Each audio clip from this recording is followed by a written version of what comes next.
All right, here we are. Everyone's favorite time of the year, the time that you watch us taste a whole bunch of bourbons that you weren't able to get. Um, no, I'm just kidding. We're not Fred Minnick here. We're just three random guys that pull this off, and we get lucky occasionally. We have been able to be fortunate enough to buy some really good bottles this year. And I thought you were going to kick it off by singing for us. It's the most wonderful time of the Uh-uh. year. No, No, sorry. see, I try to do that, and my daughter screams at me and says, "Daddy, stop."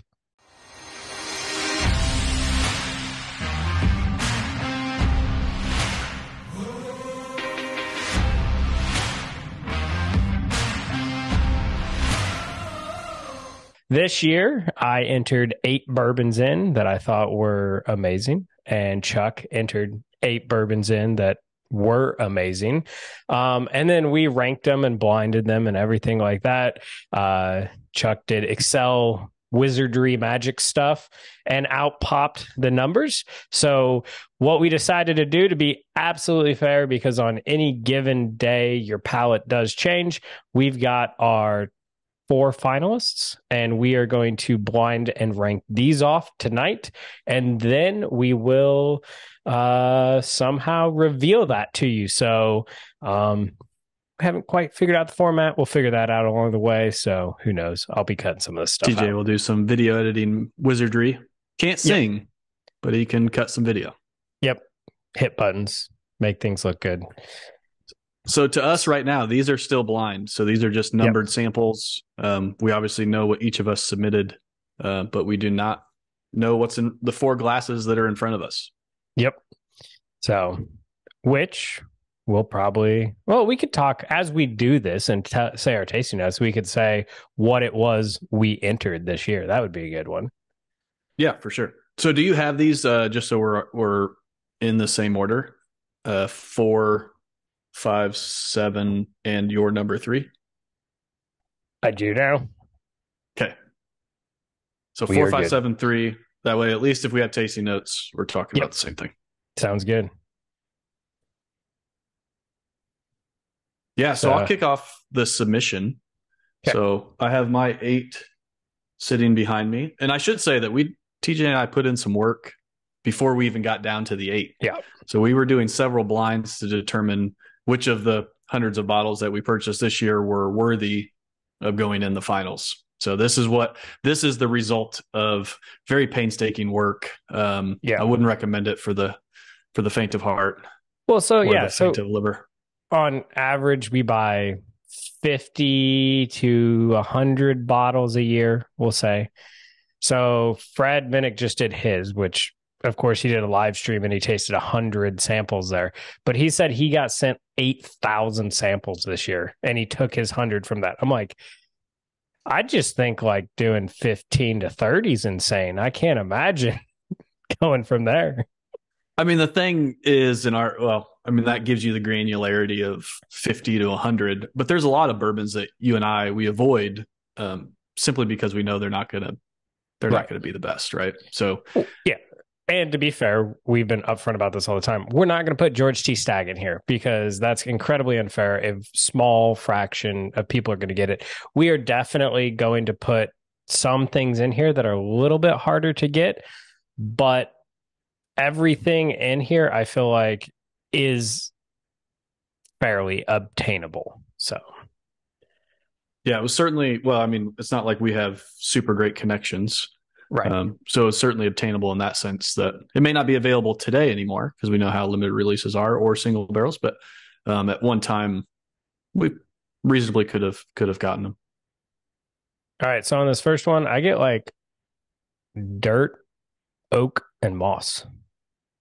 I was looking at your tasting notes on through that was almost a common theme. I was seeing that a lot. So some mushroom or yeah, I don't know. I get maybe a little bit of like a musty oak. I get like a candied sweet, like a peach ring. Of course, because persuasion. I smell that now. Feel like I'm in a gas station store and I got one of those peach ring candies. You're smelling peach ring. But it's a good nose. I don't think it's the most spectacular nose in the world, but it's definitely like one you smell and you're like, oh, that's quality. Not bad. I, Not I like the lacking. complexity. Yeah, A little bit different each time you go back, whether you get the sweet or a little bit of the oaky, musty note. definitely get the peach now on the palate, which is interesting. It's almost a Very, young oak. Almost get like a yeah toasted. yeah, definitely on the transition from the palate to the finish. You get just like a little hint of it, but then it disappears again real quick. Yeah. And then it just leaves you with a baking spice tingle, Mm-hmm. that drying oak. Well, I mean, it Yeah, was top four of our best of. So, yeah, it's very good. I like it. I mean, I can't complain. on to I'm on number five. Yep. So the bottles that I entered, of course, I put an Elijah Craig barrel proof in because who would I be without putting an Elijah Craig barrel proof? That's always going to happen. I mean, Uh, honestly, it should always be in the best of. yeah, and having tried A, B, and C, C one hands down. That doesn't mean we're not going to, of course, do a blind with A, B, and C because that's kind of one of my favorite things to do. And C, what pulls out in the blind, but for the blind, for me, C took it hands down. Maker's Mark community batch. I felt like I needed a Maker's Mark in there, and this year's community batch took out BRT01, BRT02, every Maker's Mark product I had. It just destroyed it. It was like cherry cordial. It was just so delicious. Oh my gosh, it was amazing. Larceny barrel proof, Lucky 7, Rebel Yell 10 year gifted to me from Chuck, which is not Rebel Yell 10, it's Rebel Yell 13, which is amazing.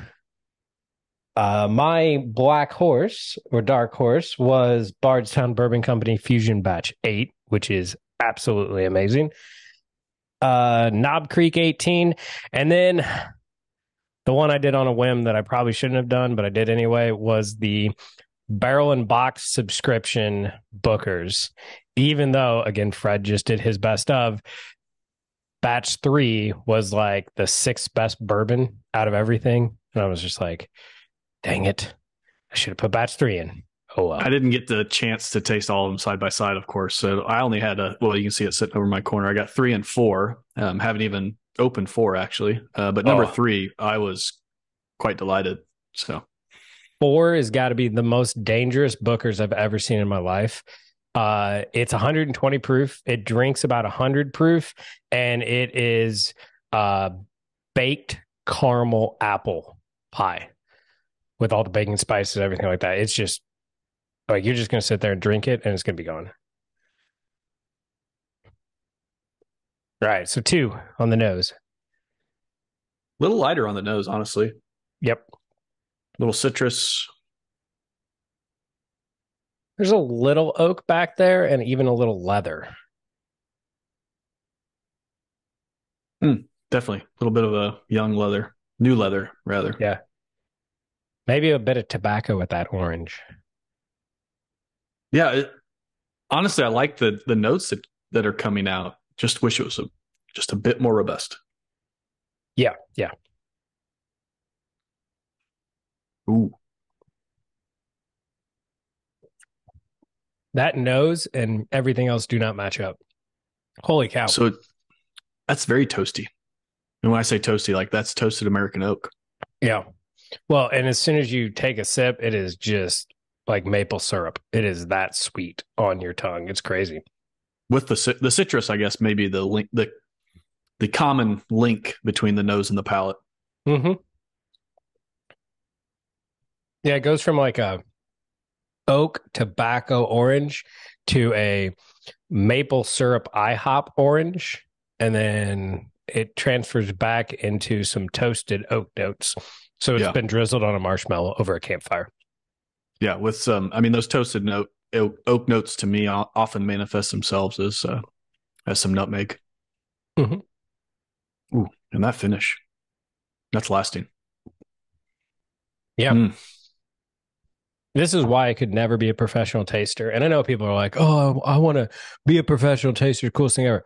I don't want to have to be like on the line to try to say this one is better than this one because they're both really good. They're just different from each other. But unfortunately, you are on the line tonight, TJ, and you have to make a choice. I So know this I is do. I'm just saying there's not like people's livelihoods riding on my decision, fair. which Fair. is great. Just people at the internet that can yell at me, and I'm all right with that. You can yell at me that I'm a terrible human being. I'll go ahead and introduce mine. I did point to them earlier, but so starting out here on the left, can't quite see it, is another Elijah Craig barrel proof, but this is a private barrel selection from a local liquor store here just outside Champaign, coming in at 140 proof.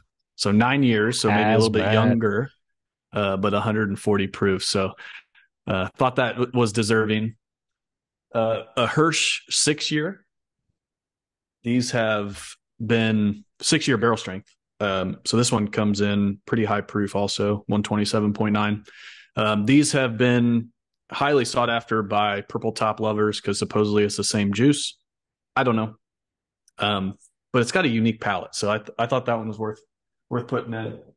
Old Bones 15, which is sourced out of Jim Beam. Yep. So private label, they got their hands on some 15-year-old Beam stock. Hardens Creek, the 15-year release from Jim Beam this year. Yeah, the 15-year release, not Yeah. the 2 year. Lucky 7, 14-year-old Kentucky bourbon.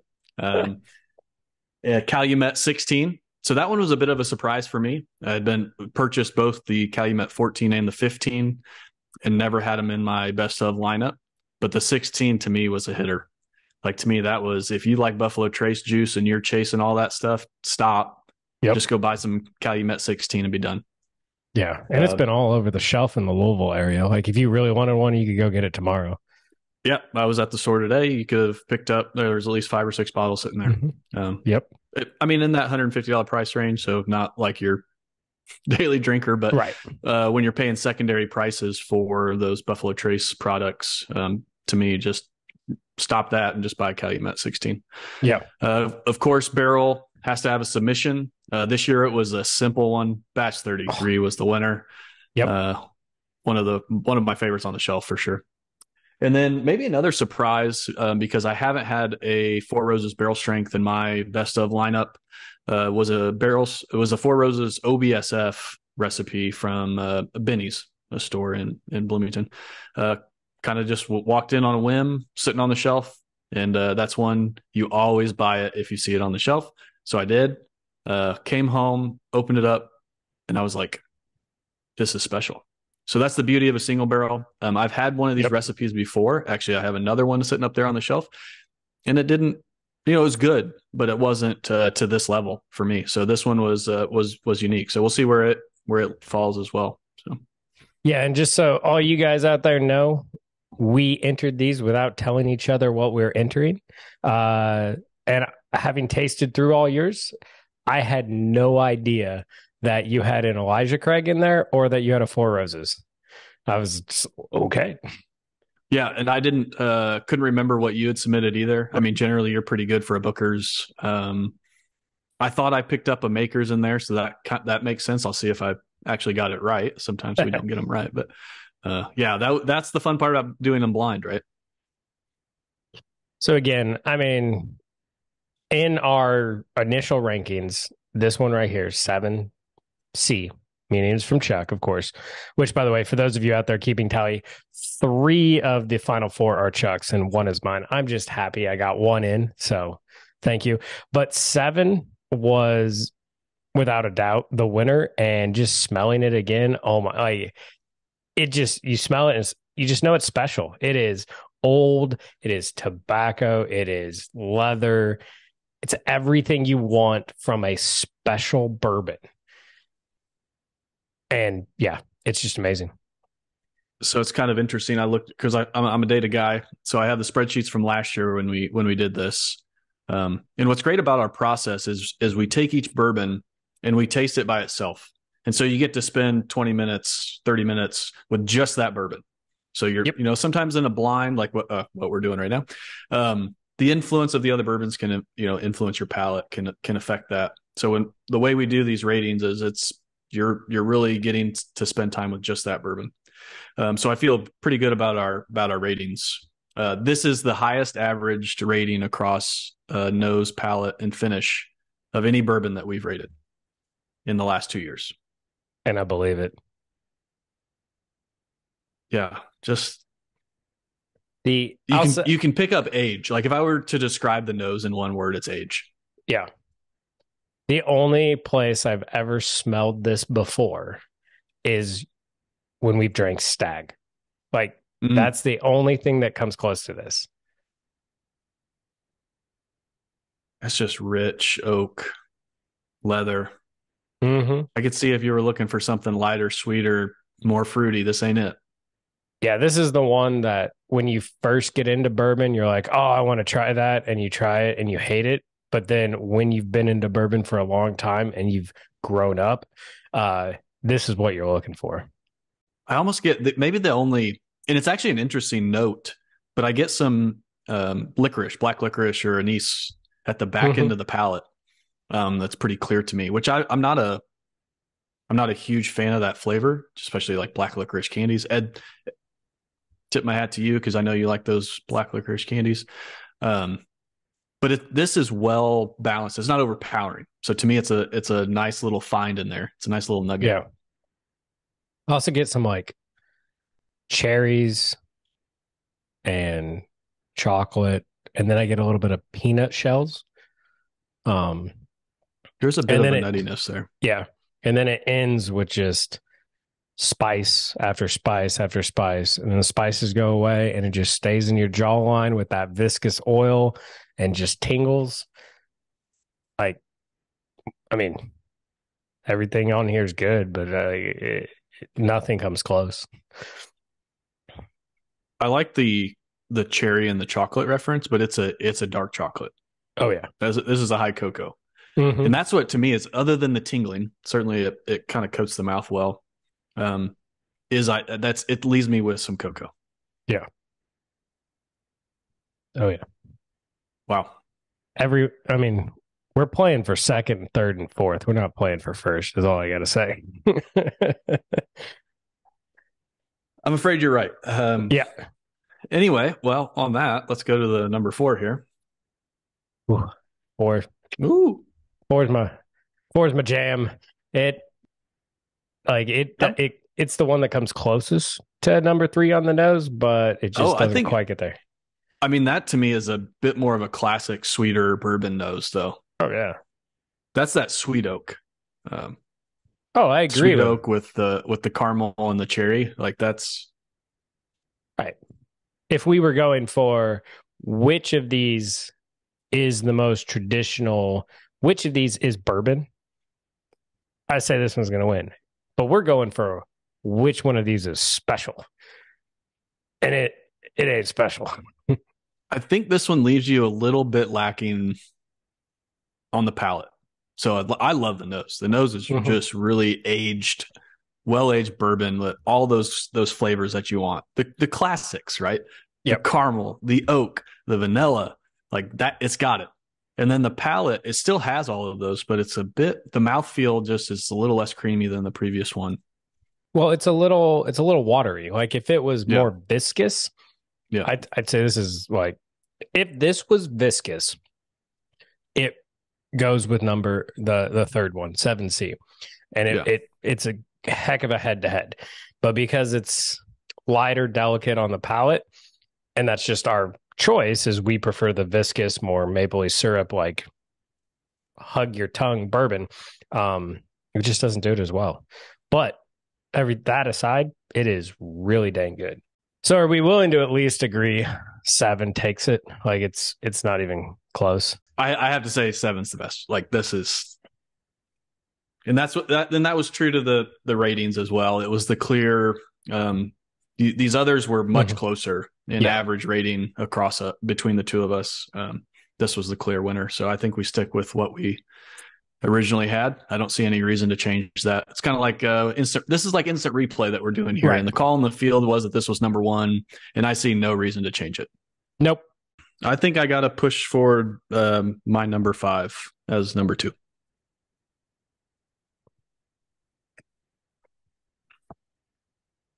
Although I could be, I could be swayed. I don't know. I really think mine takes two. Like I said, I could be swayed. I was sitting on 50-50 one way or the other. It's just so it's I like that nose. delicately complex. So to me, it's the one where like when you go to a really fine dining restaurant and you want to just sit there and truly savor your food and just sit there and drink and take it apart and keep going back and keep going back. That's the one. Whereas I feel like five, you get the majority of what it is after one or two sips, but the one that I submitted, like I keep going back and I keep getting something new. I think it's really good. So I'm not Mm-hmm. going to overwrite you there. So we'll go with that one as number two. All That right. makes number five as three. And this one, the first one here, number four. So tune in next time. Next, what is it? Tuesday is when we're going to release this. Thursday, we're going to release the actual rankings. There's Hopefully going we to don't be, get it wrong like the Oscars did. yeah, that'd be awkward. Basically, as you now know, we just care about one from me. And really, we just care about what Chuck spent a lot of money on for three other ones. But I think this is TJ's just perfectly perfected the multi-level marketing system and gets other people to buy him bourbon. see you next time. Cheers. They need.